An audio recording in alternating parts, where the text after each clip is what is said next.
Good afternoon, and welcome into your Tennessee post-game show live here on the Voice of College Football Network. Tucker Harlan and Jordan Binkley with you on this Sunday. Happy that you guys could join us. If you like what you see, please like, share, and subscribe to Tennessee at the Voice of College Football. We are live every Monday at 8 Eastern time, and post-game, it kind of depends. If one of us happens to be at the game, you will typically see it on a Sunday, but yeah, when it's on the road, we will for sure be on right after the game. But yes, that's why we're coming to you late. I was at the game this weekend, and what a game it was. I think the motto for our show now, Jordan, just has to be winning fixes everything. Because that's essentially how this season has gone for Tennessee. You've had a couple very close calls in a row now. With a lot of glaring weaknesses in this Tennessee football team, yet you've managed to get through and win each of your last two games. You're up to a winning record in SEC play now as a result of it. Yeah, and how crazy the college football season's been so far. I mean, I remember when the Mississippi State game was going on, I was disappointed that Tennessee didn't win by more points, but I mean, seeing how crazy it's been, I think any SEC win should be taken with praise, because I mean, obviously all these games are difficult, and all of these teams are, or most teams seem to be struggling right now or trying to find their ground. I mean, outside of Ohio State. Yeah. Yeah, I'd say that's about right. Them and Miami really seem to be the two that have it. And I'd throw Indiana in there as well. They had a very good win yesterday. I think Kurt Cignetti has officially shut up the haters after going to Eugene and leaving there with the win. But and especially in the SEC, you've only got one or two unbeatens left now. You got Ole Miss, Oklahoma, and Mizzou both lost yesterday, so I think it may just be Ole Miss now. I'm trying to think, but I think that's right. Yeah. Yeah. The chaos has reigned so far in SEC play. We're not even to the third Saturday of October, and you've only got one more undefeated team. And honestly, I think that undefeated team will probably go down next week in Athens. So get the wins where you can, I think, is the clear message this season, because you don't have anybody that is just completely awful this year. I mean, Kentucky's pretty clearly the worst team in the league, but that does not mean they are a terrible football team like what you've seen from them in years past. But no, good for Tennessee for getting this win over Arkansas. Arkansas is a team that is struggling mightily. They're now 2-4 as a result with this loss. But keep in mind, Tennessee had not beaten Arkansas since 2007. So that's the longest time between wins for Tennessee against any SEC opponent here recently. I'm not including Texas in that for obvious reasons, since they just joined the SEC. But and it's a little different with Arkansas because Tennessee doesn't play Arkansas every year, so it's not quite as big of a monkey on your back as, say, Georgia. But definitely don't undervalue this win.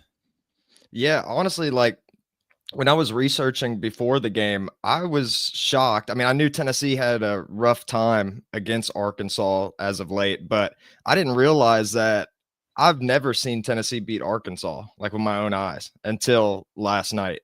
So that was nice to get the win, especially because I think the first game that I watched was that 49-7 whooping they put on Tennessee, where they had that punt return. Yeah. That's the first one I vividly remember. The 2007 one was obviously very important, with that being the last really good season with Fulmer. And I mean, if you don't win that game, that's 6 straight losses that you would have had going into this one. And the Arkansas fans would love to remind you about that had you not won this game. But yeah, Tennessee gets it done, 34-31 against the Razorbacks. A lot of things to like about this game, but there's definitely some things that are glaring problems. Let's just put it that way. I guess we could start on the offensive side of the ball for Tennessee. This one, I said earlier in the week, if you score any less than 42 points, it would be at least a mild disappointment. They only scored 34. And honestly, I don't think Arkansas's defense had anything to do with them not getting to 42. I think everything that Tennessee missed on in this game was self-inflicted. Yeah, I mean, I think Tennessee struggled more. I mean, I don't have the stats pulled up right now, but I mean, it seemed like Tennessee struggled a lot more in the red zone than they typically do. Because I mean, for most of the part of the season, seeing like Tennessee was for sure going to score every time they got the ball past the 25-yard line. But I mean, there was some field goals and everything like that, but missed opportunities in terms of getting touchdowns. Yeah, Clay has thrown something at us here. I think that Josh Heupel needs to get better at clock management, being too conservative. Hold that thought. Stay tuned, Clay. We're going to get to that. That is one of my biggest negative takeaways in this game. But now, Jordan, you're right about the red zone stuff. That's got to get better. And you look at this too, like, and we'll get to the defense later, but your capitalization off of turnovers was not good in this game. The only reason you capitalized off one, it's one that I'd hope you capitalize off of from 25, 30 yards out from the end zone. And you got a chance to just march right down the field on the second offensive possession of the game. And Mike Matthews just doesn't locate the football for whatever reason. I went back and watched the highlights as I was driving home today just to see what was bugging Tennessee on both sides of the ball. But that one to me, and I could tell in real time, like, unless the sun was shining right in his face, how on earth did he not locate that ball? That can't be on Joey at all. You know, he had him in stride. It's just his eyes were in the wrong place, I guess. And looking at the highlight package, like, I did not see any reason why the sun would be shining directly in Mike Matthews' face. But no, you miss an opportunity there. And then you had an opportunity to potentially double dip in the middle 8 of the game, into the second quarter and beginning of the third quarter. You don't score any points in the second quarter, so obviously failed all the way around on that end. And then you only get a field goal coming out of halftime, make it 20-17. And that possession too was frustrating because that was the Wendell Moy illegal use of hands to the face penalty, which that was a penalty. I'm not going to say that was something that the refs did not get right that was called on Tennessee, which that's another thing we will get to later in this game. That's just a blatantly poor display of SEC officiating in Neyland Stadium yesterday. But what happened after that play, they had the 2nd and 23, and guys are just having issues getting lined up at receiver, and Heupel has to burn a timeout. Now, if Tennessee had gone down at any point later in the game, that would have been a critical moment to look back on. So there's just so many little things about this offense that weren't all the way right yesterday that kind of inhibited it from doing everything that it wanted to. Well, I feel like with the offense, I mean, I feel like it's got to be the worst passing performance. Not that it was like terrible by any means, but I mean, only 16 completions in the game. I know Joey Aguilar, like, he was more effective in the run game. I think he had 59 yards on the ground. But Staley was playing phenomenal there before the half. I mean, he had 105 yards. Only he finished 109 in the game, but like he was unstoppable at one point. And then so was Deshaun Bishop too. And and we've praised Star Thomas a lot. And like I'm starting to go back and forth now, man. Yeah. Like, I mean, I feel like maybe maybe the coaches do know what they're doing and like keeping Deshaun Bishop in for the first drive. No, I agree with you on the Deshaun Bishop thing for sure. I never thought that Star was just absolutely better than Deshaun. They're two very different running backs. Deshaun is not as useful in the passing game as Star is. And Star didn't really get the ball that much in the passing game, come to think of it yesterday. I believe he finished with just 10 carries, or not just 10, but he did have 10 carries, only 23 yards is what I meant to say. And you're right about Staley. He had the most productive game of everybody. They put the clamps on Chris Brazel. That was the one thing they did really well on defense. Arkansas did. Only one catch for 5 yards. May have gotten away with pass interference in the second quarter. I think it was the second quarter. But yeah, he did not get much action yesterday, other than the losing the ball in the air thing from Mike Matthews. Not a bad day for him. They actually got him involved in a little jet sweep, which was kind of fun. Not something you see very often in this offense, but glad to see them get a little bit experimental. And I think Miles Kitselman had a very nice day too. Yeah. A guy that righted some wrongs from a couple weeks ago at Mississippi State, had a couple big catches in the red zone, had the touchdown catch, had one very important catch and run late in the game as well. I know that wasn't the drive that sealed the deal, but at the very least, you help churn off some more of that time, keep the clock running. So, yeah, 221 pass yards is not a super high output for this Tennessee offense, just in terms of what we've seen over the course of the rest of the season. But it had its moments yesterday.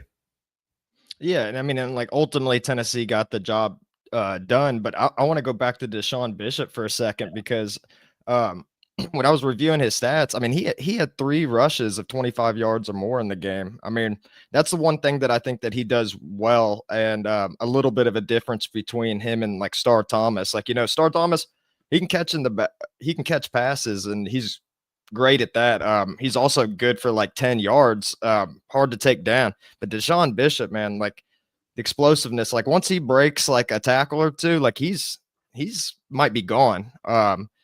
So I was once again like really impressed with him. And then like also with the offense, the O-line continues to play well. I mean, I know Tennessee had a lot of penalties in the game, like which we're going to get into later, but I mean, still, I mean, every week, I mean, Tennessee maybe gives up 1 sack. They didn't give up any this week, and only 2 tackles for a loss. Once again, I just think that the offensive line is one of the unsung heroes on this football team. Yeah, and that's typically the case with offensive lines. You don't really notice it if it's doing well, but when it's performing poorly, it becomes a talking point for sure. 273 rush yards is a season high for Tennessee. So terrific game from them on the ground. Deshaun Bishop, and here that's part of the reason why the passing game was not quite as in use as it has been in the past, is Tennessee was just getting whatever it wanted on the ground. Deshaun Bishop was averaging like 10.4 a carry yesterday, which is nuts. So he did well. Of course, we do have to talk about it. He got hip dropped there in the third quarter. Monitor that availability report because he did not come in the game after that. So not good for Tennessee to have that happen. So that's one for you to keep an eye on. But I thought Peyton Lewis did a good job in his stead. Got 33 yards, 2 touchdowns, of course, and basically sealed the deal on that play late in the fourth quarter to get that first down and then let Tennessee kneel out the last minute 45 of the game. So he did some good stuff yesterday for this team.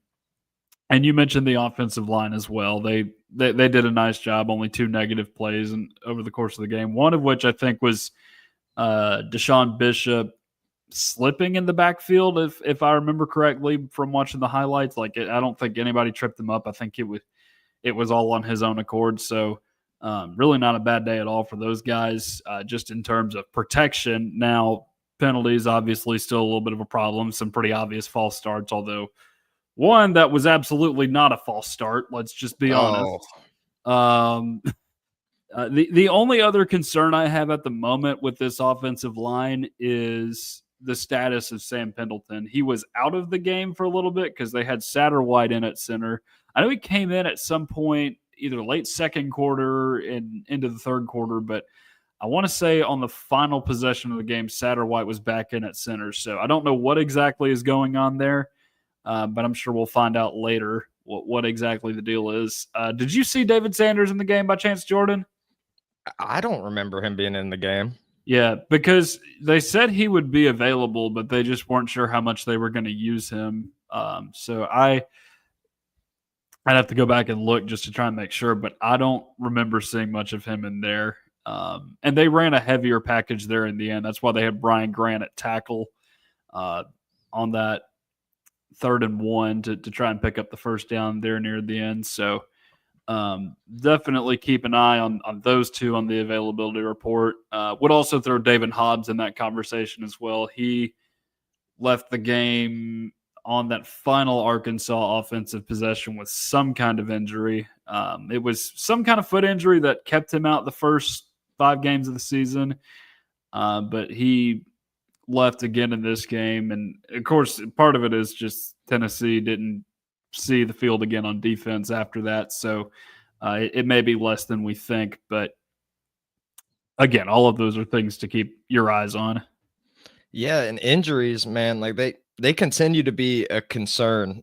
I mean, it seems like players are dropping like flies like all the time, and I'm just wondering why. Like I've mentioned before that I heard like former NFL players stress the importance of padded practices and stuff. And of course, we don't know what's all going on at Tennessee's practices, but man, like if they're not like going full speed, I mean, during the season, it's a different thing, but like in the off season, not going like full speed at practice and stuff like that. I mean, I know from my experience of playing football, although I did not play at the level that these players are playing at, but I know that there is benefits to doing that. Like it's hard to like learn how to tackle, to wrap up, and to do some of these certain things that you need to do when you're not in full pads going full speed. And I don't know if that's what's leading to the injuries, but that's a theory that I have.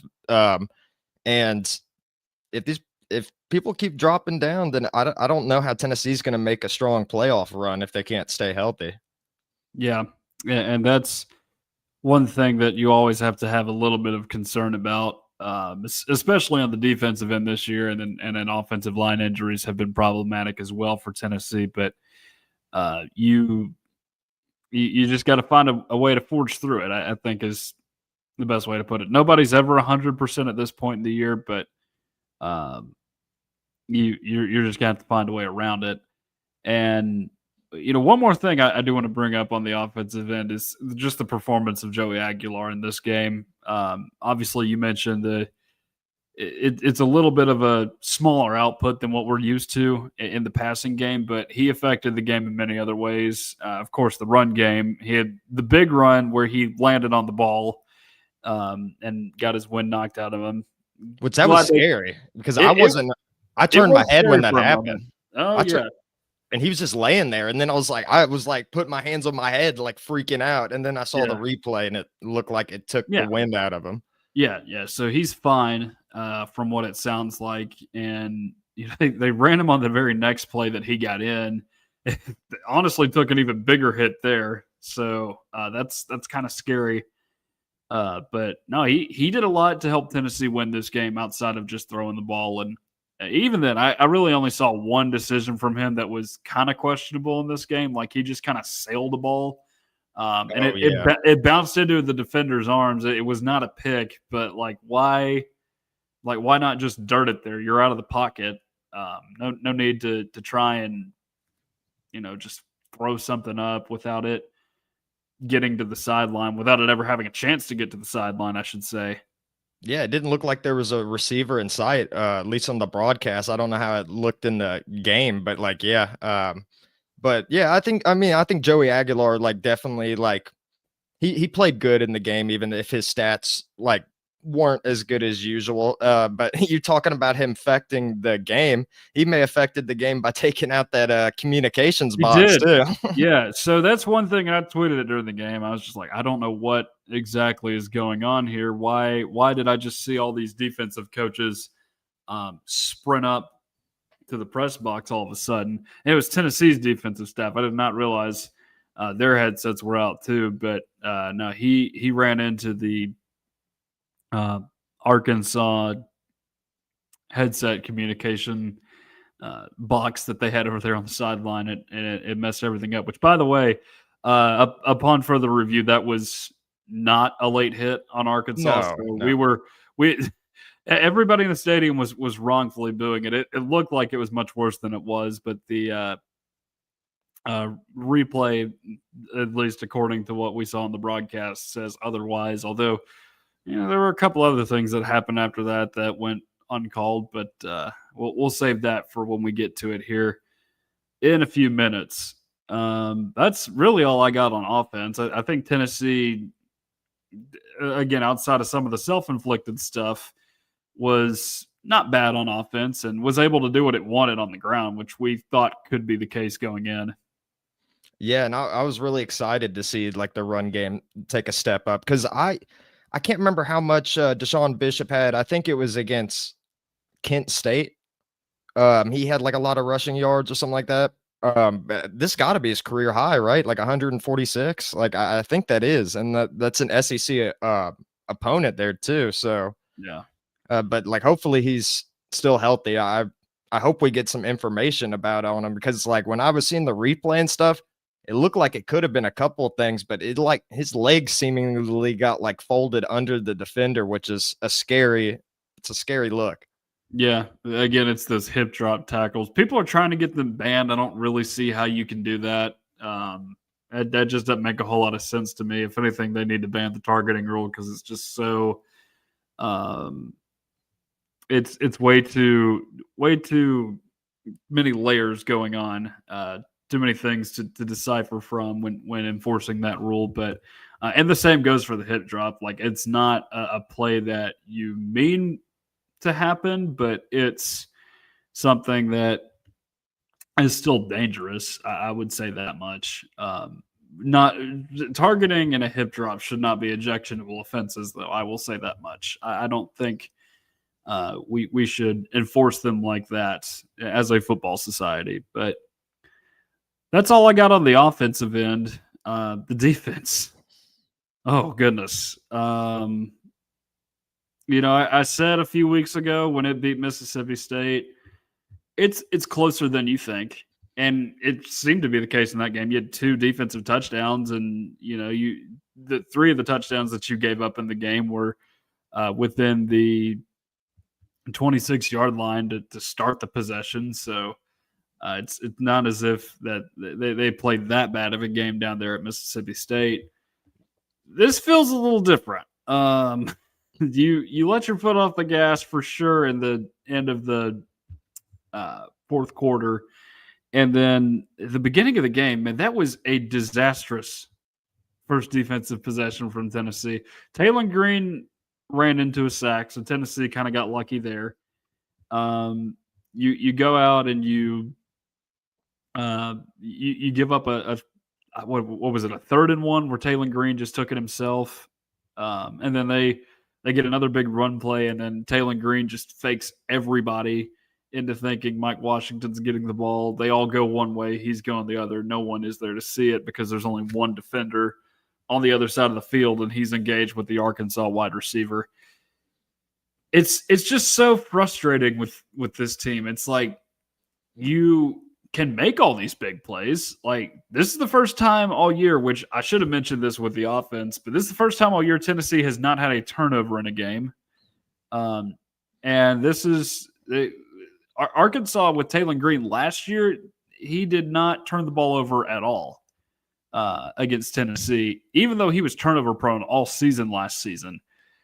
He had 2 turnovers of his own in this game. There was another turnover as well on a forced fumble by Tennessee in this game. So 3 turnovers by the Tennessee defense. You have 5 sacks, which is also very good, and 9 TFLs. And yet they're as likely to get one of those plays as they are to give up a 30-yard run. You got Mike Washington, the Arkansas running back, running his mouth, but before the game gets here on like Tuesday or Wednesday, whatever that was.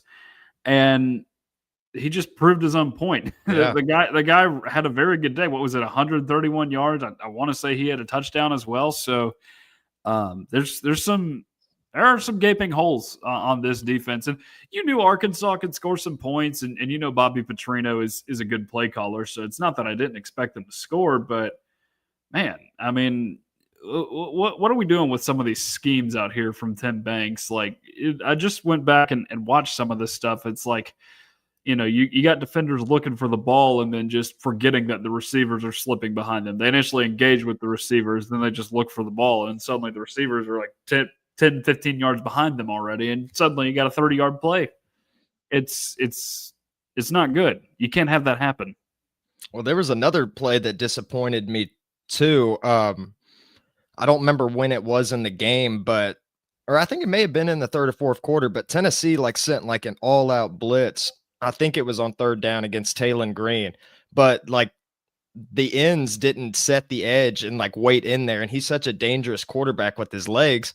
What did he do? He just moved off to the side and busted off a big run because we sent the house on him. And I mean, I don't know. I think at this point of the season, we have a good idea of what Tennessee's defense is. They have an elite pass rush for the most part, which I've typically been a believer thinking that a pass rush is enough for you to have a really good defense. But Tennessee is proving me wrong because it seems like outside of the pass rush, I mean, giving up runs left and right. As you mentioned with Mike Washington, I mean, he seemed unstoppable until he went down at one point. And I think he went back into the game and continued to play. But before he went down, he was just running at will against Tennessee. And then giving up passes in the middle of the field is a little bit of an issue too. And it's so strange because Tennessee's pass rush, like I said, does so great, and Tennessee creates turnovers. You'll see Colton Hood get some of these nice deflections, or we get a fumble recovery or whatever. But if Tennessee wasn't getting those turnovers, then I mean, these teams would, I mean, these games would be even closer than they are. So I don't know what the solution is for Tennessee, but I think some of it does have to do with play calling, to be honest, especially with the play that I mentioned. Yeah, I don't know what all happened to let that play develop because I am a proponent of sending the house on third down, which is something I also want to keep in mind for something in just a bit. But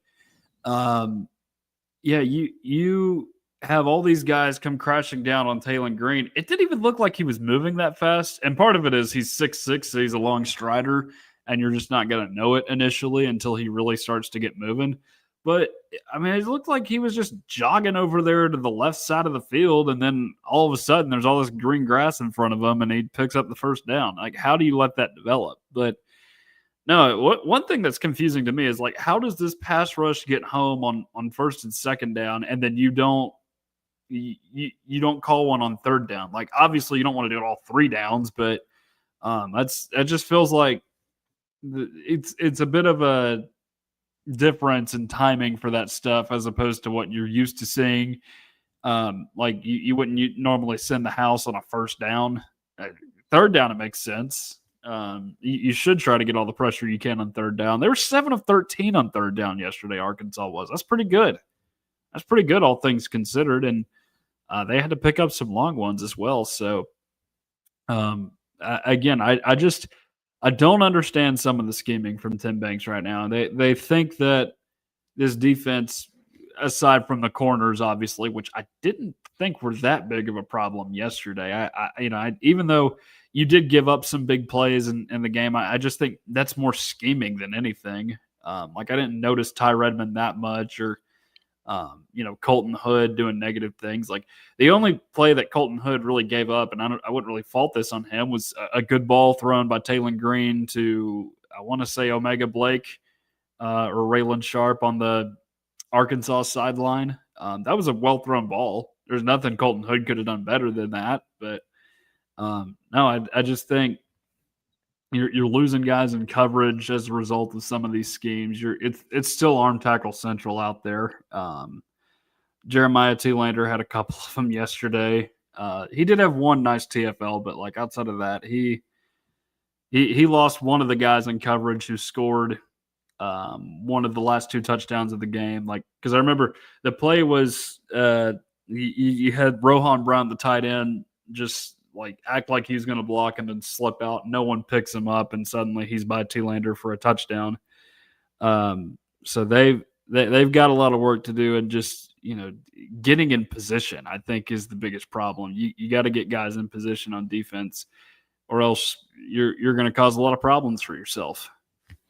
Yeah, and I think I mean, we give him praise a lot and everything, but Arian Carter, I mean, he might be the best player on Tennessee's defense, and he talking about injuries like we discussed earlier, like if Arian Carter was to go down, then I think Tennessee would be in for some big trouble on the defensive side. But there was a few bright sides with the defense in this game. Like one thing that got me excited is Jordan Ross seemed like he started finally Yeah. stepping up, which I have been patiently waiting for that for a while because, he's a former 5-star recruit and I had high hopes for him when he was coming to Tennessee, and we just haven't seen a whole lot out of him. But he got that fumble recovery there. He led the team in sacks. He got a sack and a half. And then like I thought Herring played well at times too, and he's showed some progress too. So it's good to see some more of these players getting reps and getting better and everything. But yeah, still not a great defensive performance. No, and you're right about Jordan Ross, and I'm glad for his sake that he had a good game against Arkansas this year because he had one of the most costly plays in that game last year on the roughing the kicker penalty or roughing the punter penalty in the third or fourth quarter of that game. I forget which, but he had the strip sack of Taylon Green, and of course he recovered the fumble, went for a few yards with it. I think he was in on the one with Braylon Russell. It was him and Farouk that delivered the hit. Carter was the one who ended up coming up with the ball. But no, he did some good things yesterday for Tennessee, and this is a guy that you thought you could get involved pretty early on in your system. So good to see that out of him.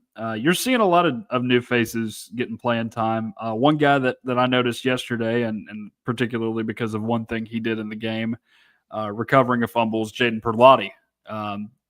Now, may have made a little bit of a freshman mistake, although it's kind of hard to say just because you didn't know if it was going to be a pass or a fumble ruling for Taylon Green. But in that situation, like he tried to catch the ball and went down. Like if you scoop it up, that's a touchdown, and that could have been a major backbreaker of a play for Arkansas right there. But no, he came up with a fumble recovery that Josh Joseph stripped Taylon Green on. So good job by him for doing that. And you're getting some more young guys involved. I noticed Sidney Walton out there yesterday too, one of the young freshmen on this team. Young freshman DBs. The safeties, man, they're still bothering me a little bit. Idris Farouk was one of those guys that got involved in the arm tackling. Turrentine made some plays when he had to, but again, you don't want your last line of defense doing all that stuff. I think McMurray struggled at times yesterday too, with the arm tackles that we have mentioned time and time again. But you're getting younger guys involved, and that's a good thing because they're going to be essential here in the future. But again, there's just a lot of gaping holes right now, and you've seen it in this game, and it's enough to fear what could be a bit of a nasty game defensively at Alabama. Yeah, I have more concerns with that game now because I mean, was previously really confident in Tennessee and Alabama this year, and I still think that it will be a close game, but we can't deny like how good Ty Simpson's been and like Alabama, like whether or not they lost to Florida State and everything. I mean, they've been pretty good as of late. Like that win with Missouri was pretty good, and like they defeated Georgia. Like it's going to be tough. It's going to be a tough one this weekend for sure. Yeah, the thing with Bama is they're not dominant, but they're sound. Mm-hmm. We'll just put it that way.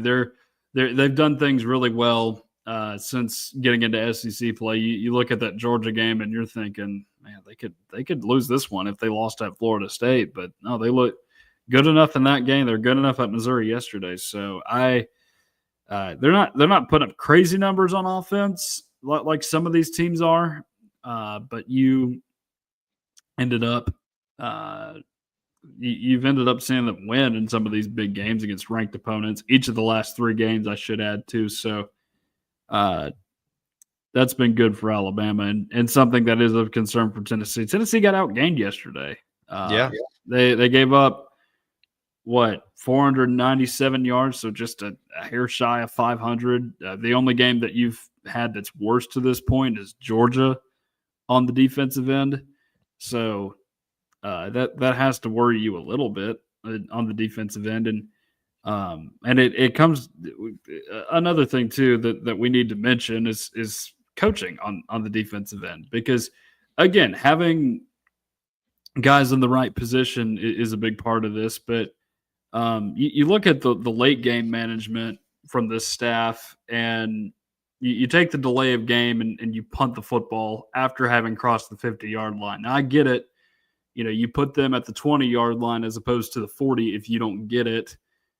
So you run off more clock by doing that. Not that it mattered, because Arkansas went down the field pretty quickly.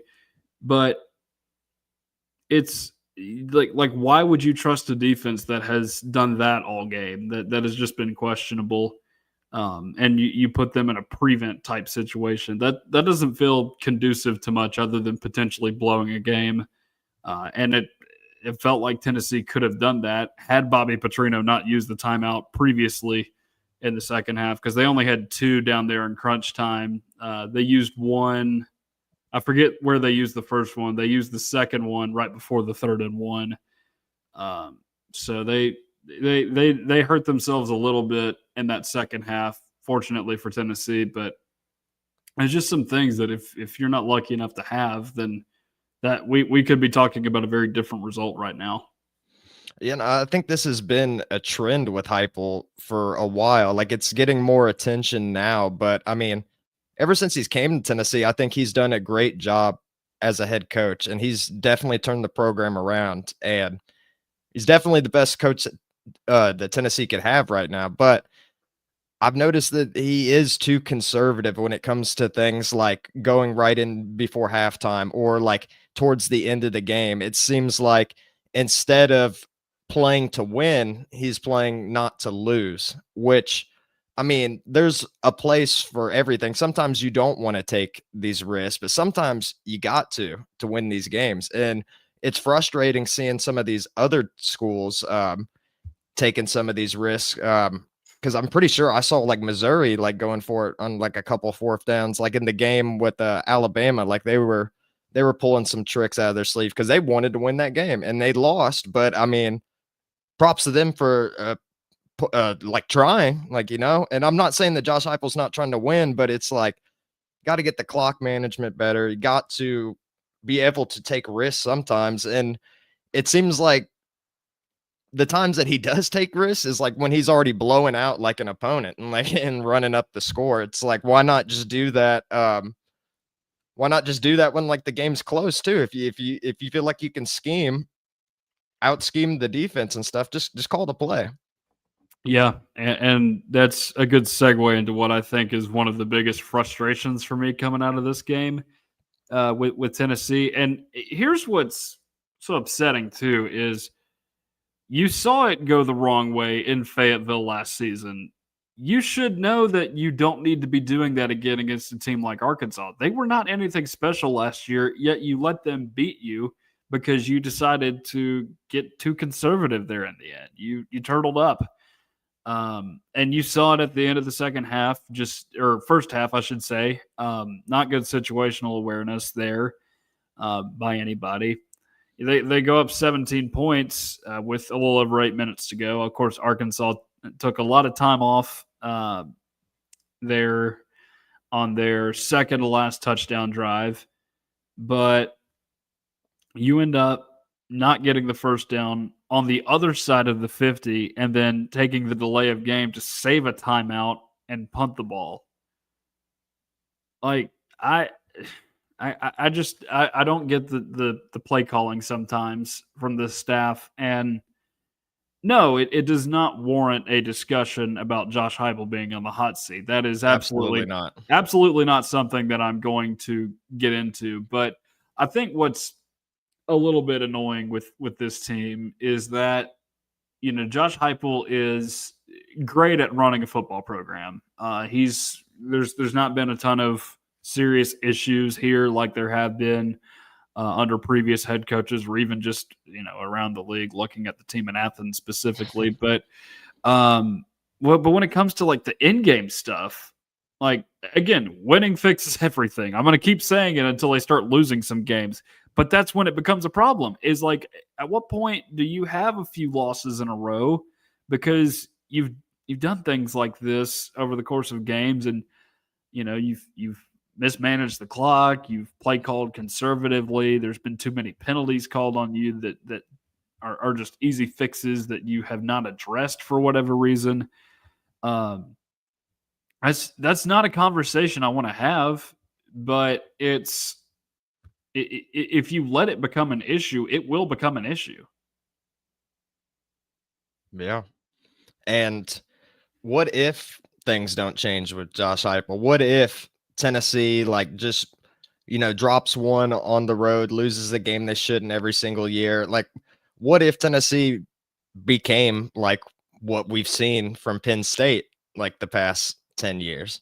Not saying that's the case. I mean, Tennessee made a step up last year going to the playoffs for the first time ever, but man, I got to have some more aggressive play calling. I truly don't want to see like Tennessee get into a position of like where Penn State's at right now. And look at them getting a new head coach. Yeah. Will.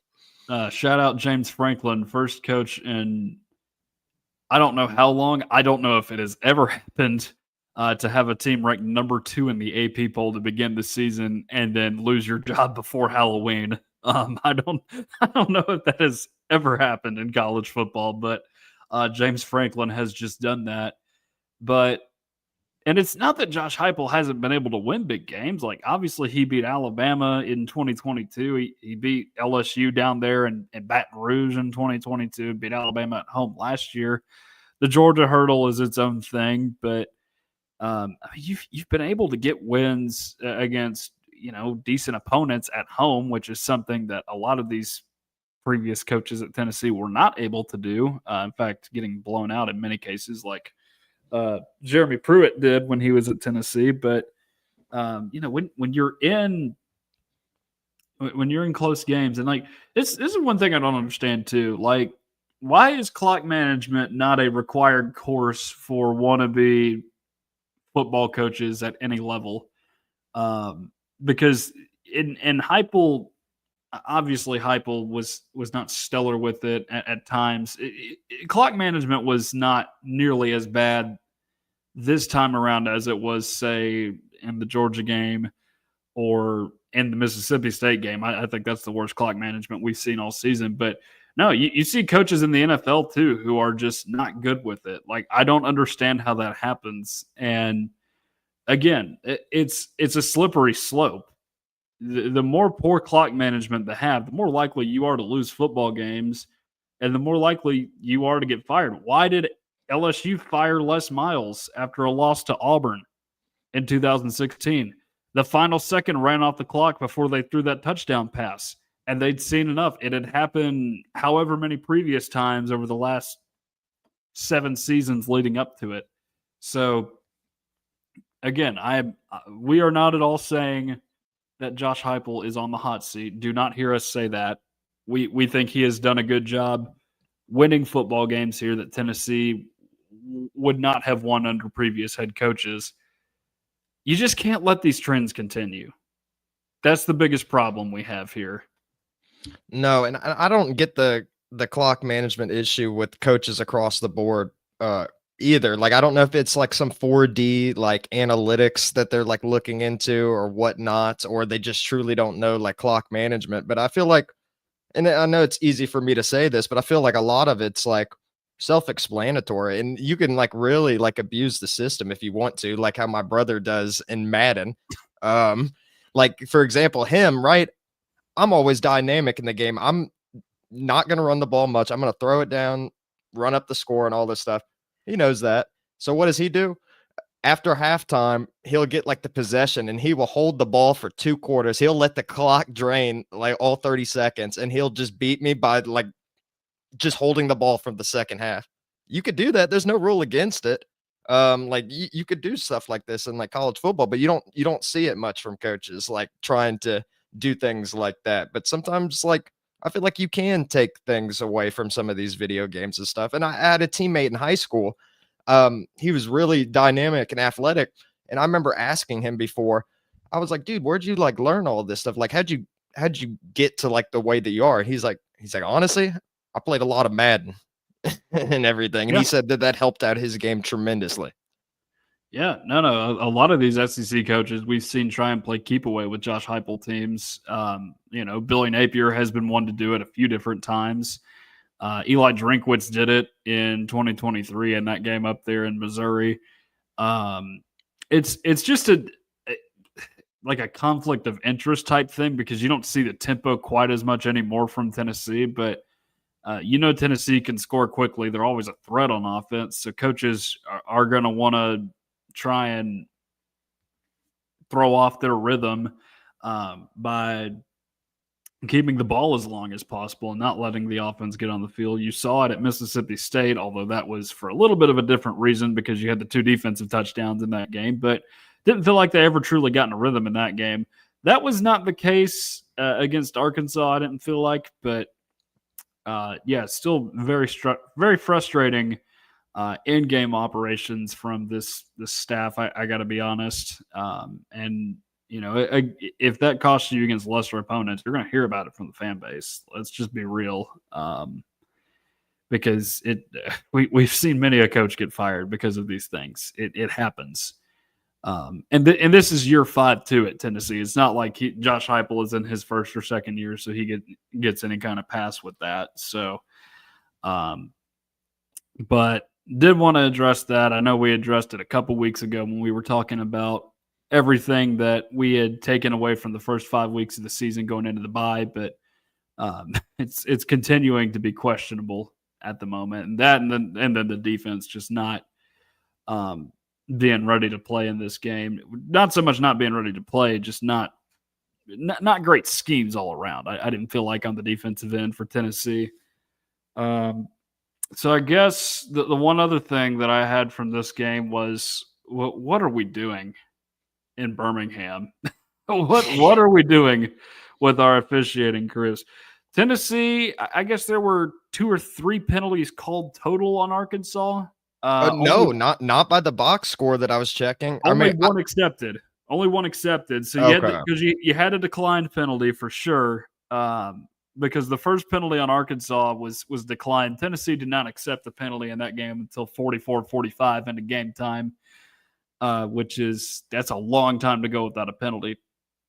And look, again, not arguing that Tennessee did not commit 9 of the 10 penalties because we know they did not commit one of them, which was an obvious offsides call that these officials somehow called a false start. I don't know how that happens. And it wasn't even whatever term they used. I had never even have heard that. Infraction. Yeah, never heard of that in my life. And I think the broadcasters were saying the same thing too, or at least one of them. I was so confused by that.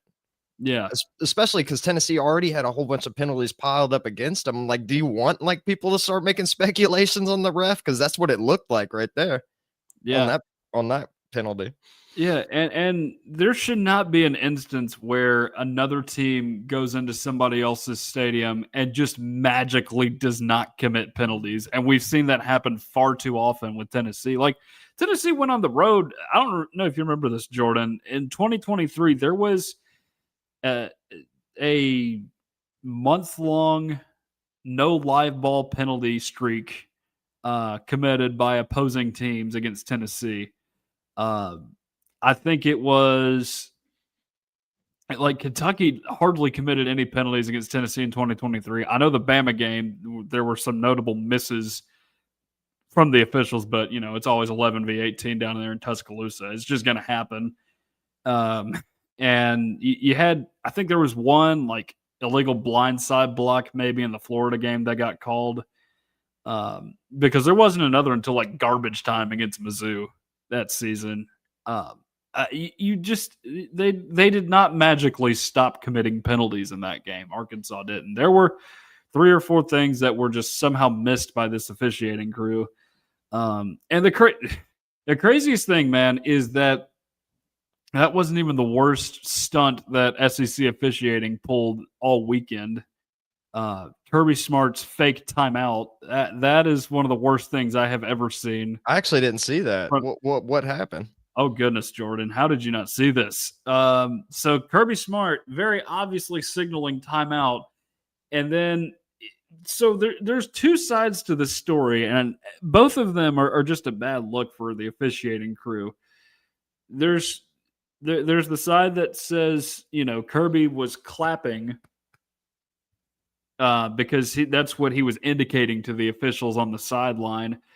And they decided, you know what? He wasn't asking for a timeout. We misunderstood him. We'll let Georgia replay the down. What? So there's that. And then also Kirby said in the press conference, oh, they just mistook it for clapping. I said the defense was clapping and you can't do that. And then the officials just looked around at each other as like, oh, he was clapping. We don't need to charge him with the timeout. So I don't know what is going on down there in Birmingham. They need to get their act together though, because that's bad. Because what happened in Tennessee was a disaster with 1 penalty for 10 yards for the entire game on Arkansas. That's just, I don't know how that's possible. I'm sorry. I don't know how that's possible. And you don't call the offsides on a play that would have given Tennessee a free first down. But man, Kent Williamson just continues to be a disaster too. And he was on the Plains, no exception this time around.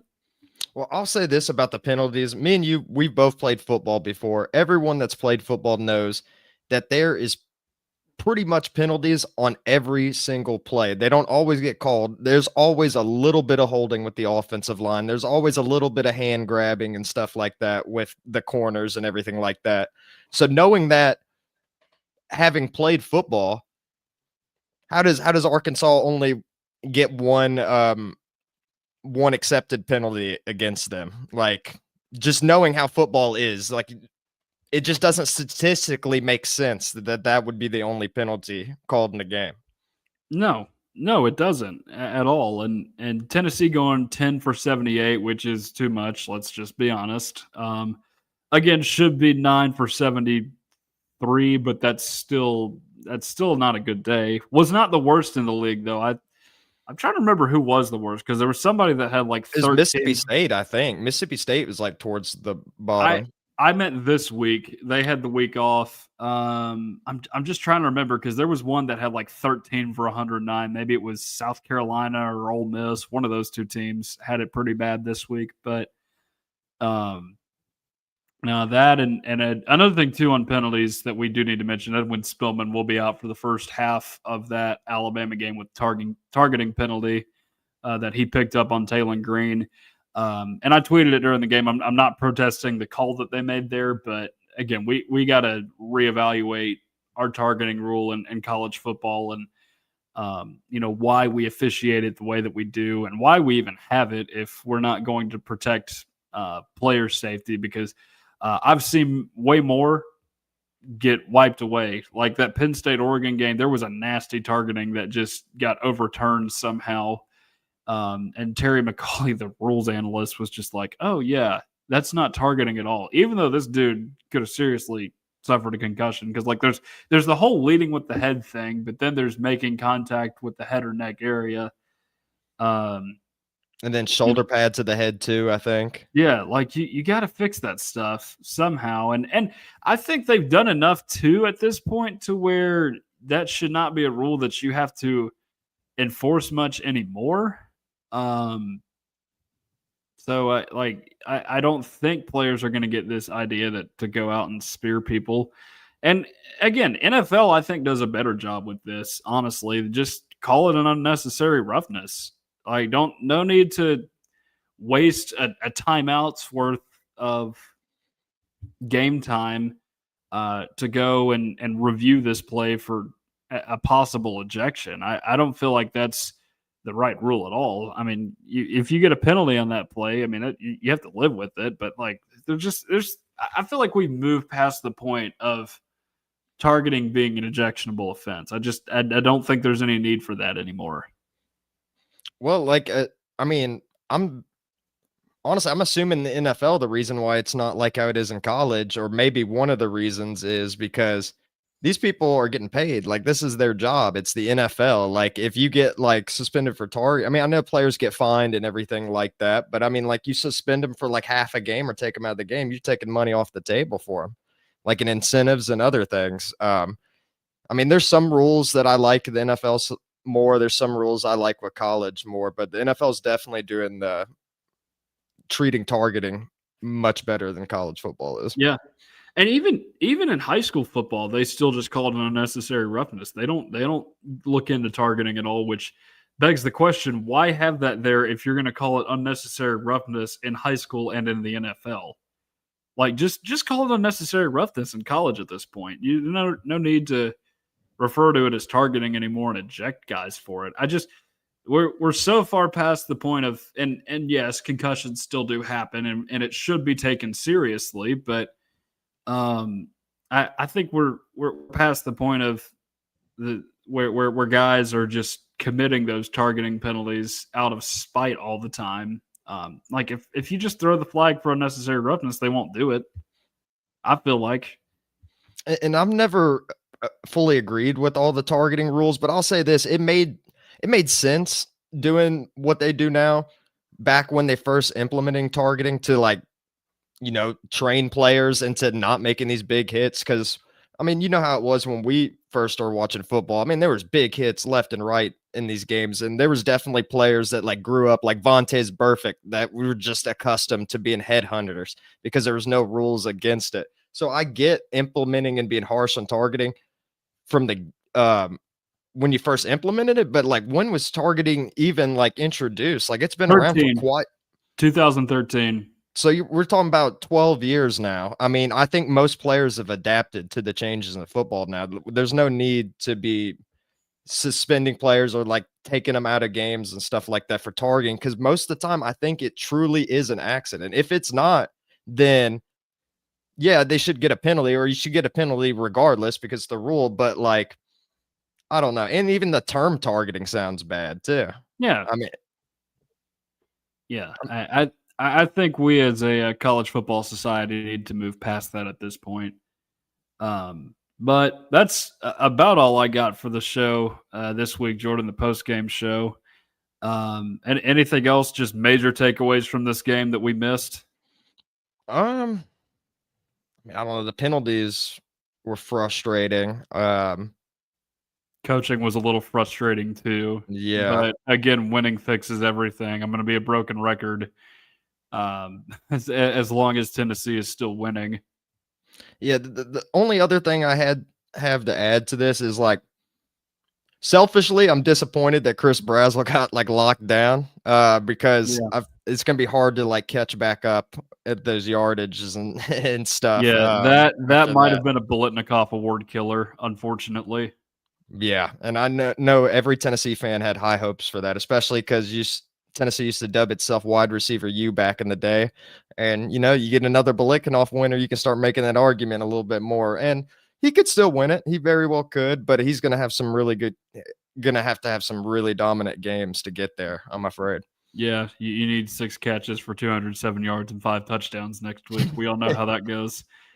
But I guess I should mention for this week, we are doing things a little bit differently. I will actually be on another show tonight around what time would that be? 8:30 Eastern. I'll have to look back again, but I'll tell you guys later. Previewing the Tennessee Alabama game. We will have our normal live show on Monday, which is tomorrow. Jackson Johnson of our Alabama channel will be joining us for the second half of the show, talking a little bit about the third Saturday of October. And then Jordan, you and I will both be on his show, which is the Alabama Primetime Show with our Alabama affiliate here on the Voice of College Football Network. That will be, I believe, 6:30 Central Time on Tuesday, something like that. We'll get all the details to you as they come across our desk. But yes, we have a few changes in programming this week, but they're fun. They're all fun changes. Yeah, so a lot more content this week. Yes, a lot more. You got to do more for the third Saturday of October. It's a traditional rivalry. You gotta pump out more for a game like that. Fans are excited for it naturally. Well, I believe that is going to do it for us here on the Tennessee Postgame Show on the Voice of College Football Network.